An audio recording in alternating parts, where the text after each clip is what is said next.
dear audience, and today's my topic for presentation is youth behavior. And I've divided my speech into 3 parts: good behavior, normal, and bad.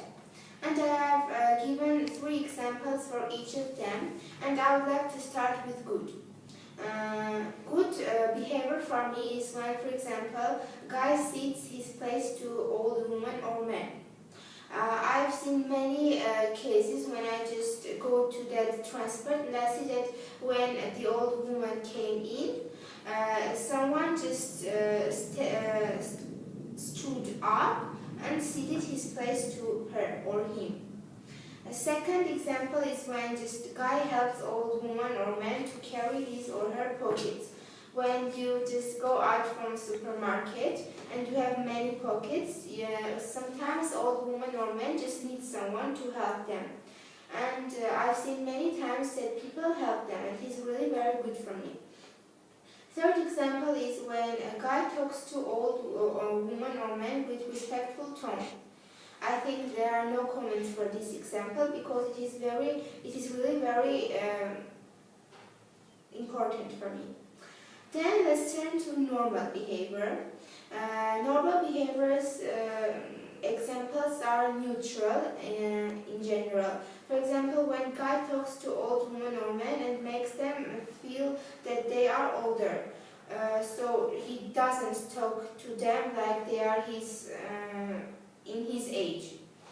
And then a second example is when a guy talks at woman's or man's back, not with offensive words. I have given this example because I've seen many people that, for example, old woman or man just did them and told them that, for example, please don't pollute your environment. And when they went, they just started, oh, that old woman, it's time for her or him to die, and so on. It is really very awesome for me. Yeah.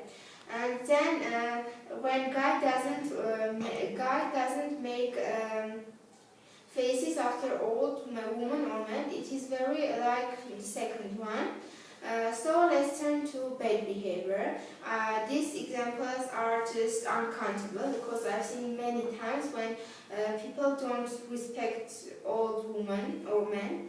For example, when guy speaks to old woman or man like they have landed from him or her something.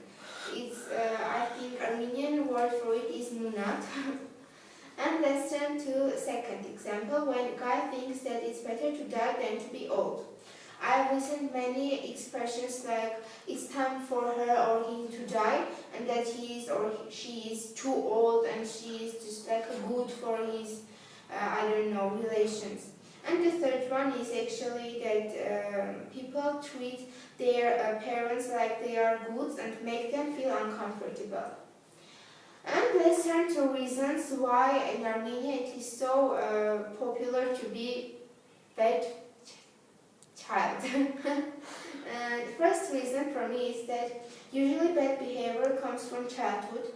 Parents treat their children too good, buys them everything they want it, and it causes children to think like it is parents' duty. I think it is very important cause, because when parents, for example, buy their children everything they want, children start to think that it is not just good, it is just their parents' duty. And when they grow up, they start to treat their parents not so well. Second reason is that bad behavior also comes from parents' bad attitude. In childhood, they punish children too bad and without any reasons, and when they grow up, they want to treat them the same way. And the third is that there are some cases when children treat their parents bad without any reason, and it's the most exhausting case. And that's all. Bye. But I have questions, for example. Okay. Yeah, you can say, well, okay, that's the end. Now you can start your question. For example, I think that your child wants something to eat, for example, at street, and you don't buy it, you will not buy it. You will say, oh, don't want it, yeah? No, the speech wasn't about that things. For example, if my child is hungry, I will buy him or her something to eat. But if, for example, he or she has many cars, and then she or he sees a car, and she says, "Mom, please buy it for me too," and it is very expensive. I won't buy it because she has many of them, and I think that it is very false to give them everything they want. But maybe he has a collection of cars, and for example, if I had money, I would bought it for my child. I will just but my child will well brought out. Will be well brought up. Yeah. Well, Because I will educate him not to behave like that bad behavior that you said. how? How can you do it? Okay, for example, I I have a student who comes from a very rich background, from a very rich and famous family. And like his father gives him a lot of money every Saturday, but still he says, like, I don't like money, I don't even take that money, I don't use that money. And he told me that he has got a collection of 1,000 and I don't know how many cars. But still, this boy is really well brought up, is a very educated and modest person who cares for others. But I don't understand how, like, he can be so well brought up. How his parents taught him so. Because on the other hand, I just can't stand when child in the street is crying and saying, "No, mom, I want this, buy me this." When I was a child, and I was always surprised, like, if mom says no, and children still continue saying, "Please, please, please," because I knew if my mom said no, that meant no. My mom's no wouldn't turn to yes. No matter how much I said, "Please, please, please, please." If my mom said no, that means no. No further discussions. That's it. Okay. You know what I would do? For example, if my child or children want something, if they want something, I would say them that, you know, if you will study, for example, English very well at school, I will buy you this. And so it will be just kind of a challenge for him to make it, and that he will have a reason to do it. Does it work for you? Yeah. I think it is the worst thing to do, because child start to become like No. So Because no, for example, when we do that with my brother, he also continues. If I do this, will you give me this? And it is real. Yeah, he starts like burgling with you, right? He starts like negotiating all the time, and you know what? I can say for myself, when I was a child, not really my parents, not that much my parents, but my grandparents, my aunt, my uncle, they really appreciated good marks.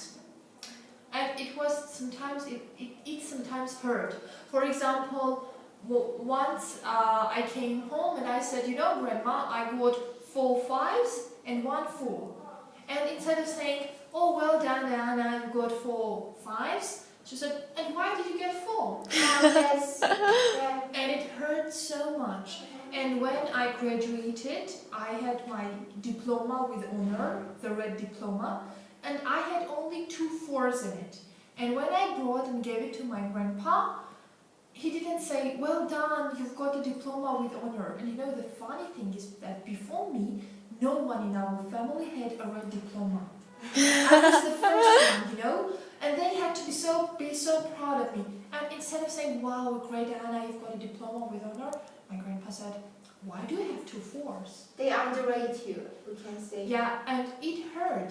And you know, for a very long time, I thought that people, my family members, love me because I study well. Yeah. And I thought that if I don't study well, they will not love me. I thought that that was my good quality, the thing my family loved me for. And in the second course, when I was taking an exam and the teacher wanted to give me 4, I just started crying. Saying, "Oh, please don't give me 4 because my family will not accept it." But then I understood that it was stupid.